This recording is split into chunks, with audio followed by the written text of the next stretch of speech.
Welcome back to the channel. In today's video, I'm going to talk about lots of hats, lots of different airports and planes, and lots of different experiments that are a follow-up to my Dublin stash hat experiment video from earlier on in the season. So these are a couple of hats that have made it through the experiments and are on my keep short list. This one is a bucket hat pattern, and I think this one ended up with lots of potential, and out of all the experiments is by far the easiest hat. While I won't recommend following the pattern because it was really off, this is a great, I think, hat that we'll talk about. The next hat is my next version after the stash hat, which really did look horrible at the end because it was made out of lots of different pieces of stash.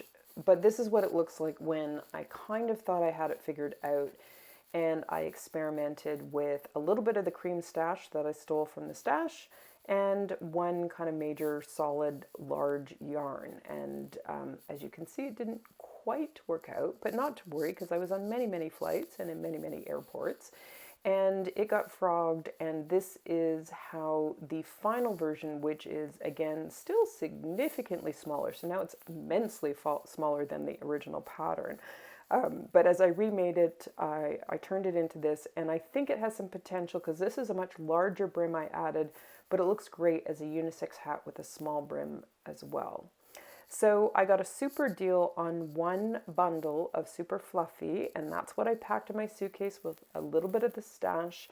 And I'm excited to tell you I got both hats out of this one bundle. So as always, all the notes on the yarn and the links and the project are going to be on my Ravelry pages. And I started a new page for this just so you don't confuse it with the stash notes.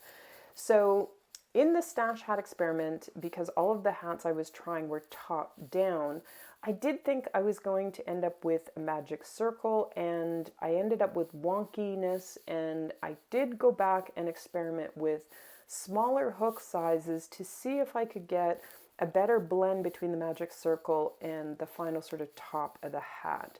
And I have to say I have ended up with a strong preference for not magic circle, but instead using a chain that is in the stitches that will flow nicely into whatever stitch you are using for the pattern that you're experimenting with.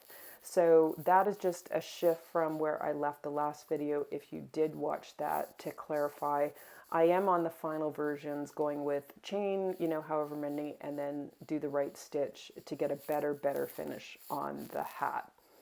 So on the first flight that I took, I had all of my notes from my stash hat experiments, and I had this new yarn, and I was just simply going to create a version that was a much cleaner version, and taking into account all of the issues that I had with the original pattern, which was like a size triple, quadruple, even larger X.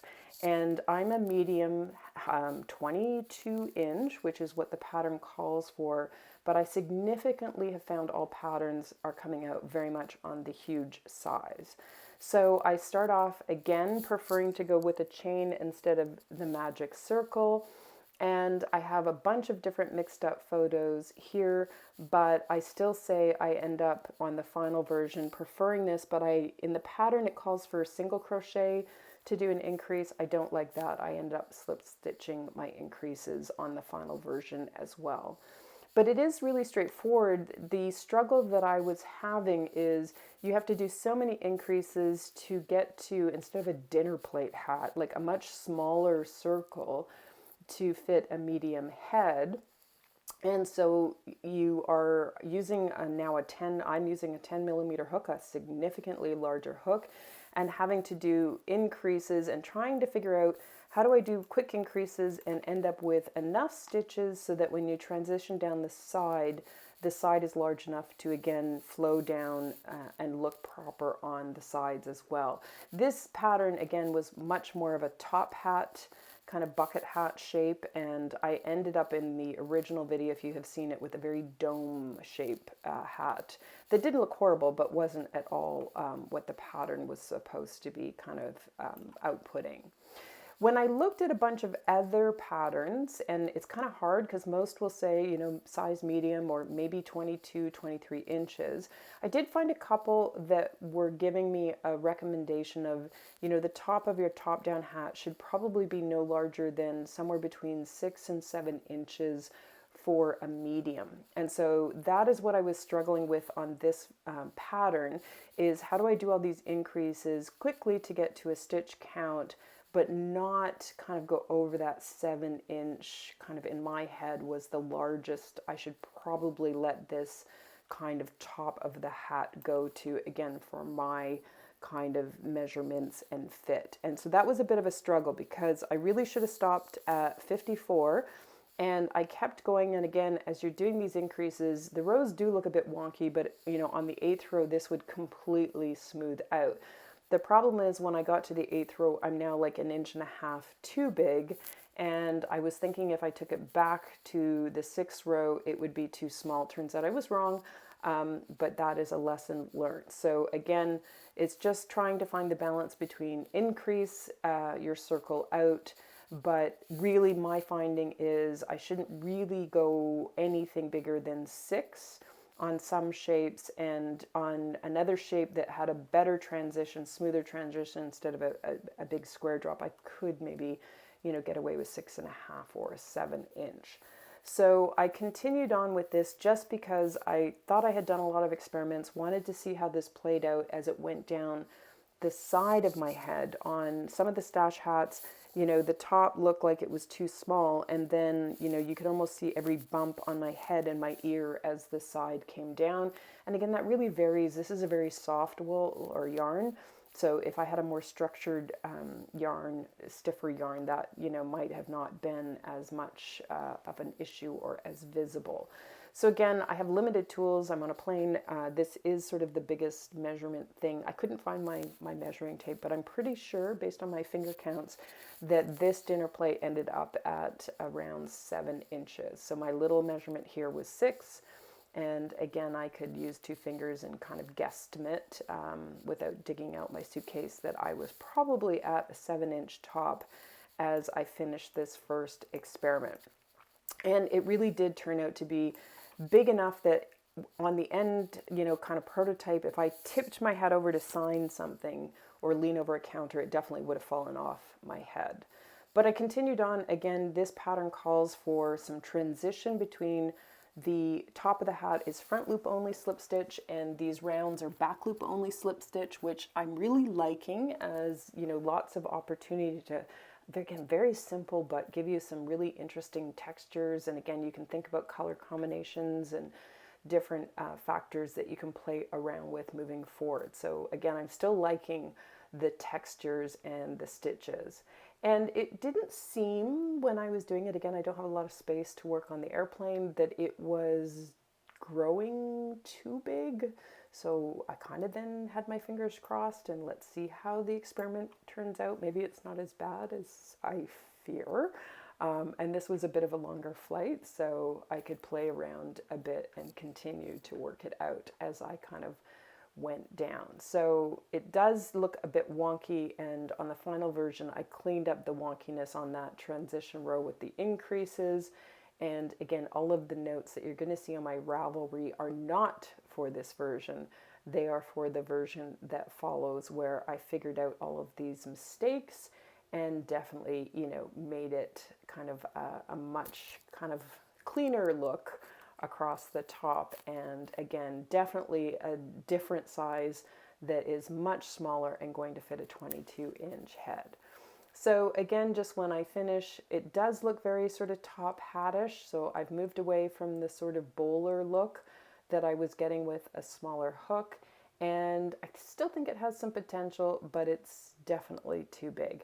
And again, if you look at the pictures, it didn't quite look this boxy when you put it on. Again, this yarn is not a structured yarn. It's very soft, and so it does look quite a bit different, I think, when you put the hat on, but this is just me taking a quick pick. So let's talk about the second flight where I'm going to work on the hat on the right. And this one was a bucket hat pattern that someone suggested. So again, it's a lot rounder with this yarn, but I truly think it's the yarn, and I could remake this with a different yarn that has a bit more structure to it, and it would look exactly like the picture in the pattern, which is a true bucket kind of shape hat. So this probably has huge potential again if you start thinking cotton yarns. And I wanted to experiment with it because it's a very simple hat. Again, I was able to make both of these with one yarn, 175 yards was I think the ball, and lots of yarn left over. On this one, if you do love a magic circle, I really think 50-50 doesn't really matter. This hat is single crochet and it really does blend in much better. So I still ended up preferring the slip stitch kind of finish on the final versions.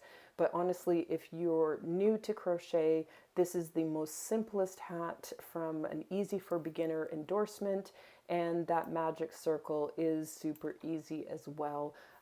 So do not panic. I am saying I prefer the chain method, but if you're a little afraid of trying that, I find them just, both about as complicated. So either or, but this one, honestly, I don't think it matters whether you do a chain or a magic bucket. You're probably going to get a very close end result on the final product.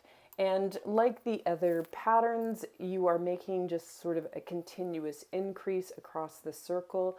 I am going to say that while this one, I think in a different yarn would turn out just like the picture, it is still massively big if I was to follow the pattern. And so you will see in my notes that I did nowhere near the number of rows and stitches that are in the actual pattern. Now that I'm better able to figure out the size that I need, I am sticking with that 6 to 7 inch massive, top part, and I'd end up more with a 12 inch, I think, if I was following the pattern. So again, depends on the yarn, depends on your hook. I'm still using the big chunky yarn. I'm still using the 10 hook, and I knew this one was going to fit because I'm not doing as many rows, and I'm just a bit more confident that the dinner plate top is going to be the right size. Like the other one, this has a very simple transition that you see on the inside. You don't notice at all on the outside of the hat, that you're going into the front loop only to make that transition support as you shift from the top to the bottom. Now on this one, what surprised me was I really didn't think I was going to like a hat that was all single crochet. Kind of sounds very boring. It does give you a lot of play as far as being able to put icons on it, or color changes, or moving forward, different textures. So I thought, you know what, I'm just going to try it in single crochet, because if it works out, I could have a lot of fun with this. And again, inexpensive, easy to do, would also be something I could teach others as we're, beginners learning to crochet and donate hats off to the charities that we support. So I was surprised. I really did not hate the texture. I was like, this looks actually really nice, really chunky. Again, it is a big weight 6 yarn, but I actually kind of liked the finish look on it. And so that was a nice surprise. And again, just be very careful if you're looking at the original pattern to kind of really factor in, your measurements versus your yarn versus your hook size. So again, I made sure on this that I wasn't going too large. This already included the transition row to go down to the hat, and so this one is definitely a 6 inch, as I kind of stopped at the top and then started my transition very early versus the pattern to kind of make sure that this bucket hat was going to fit as I continued to work down. Now, it was harder to get pictures. People were up and down on, serving food. This is sort of, a quick shot. I'm working down the sides. It was very easy. I did at this point kind of think I have a lot of this cream stash as well. Let me just try a couple of, single crochet rows just to see what the color transition would look like. And honestly, in the cream, I didn't like the single crochet look as much. And so I was definitely kind of being lured into the chunkier kind of version. And I'm going to show it because it does sort of indicate, again, if you were playing around with different colors, I think there's lots of potential here.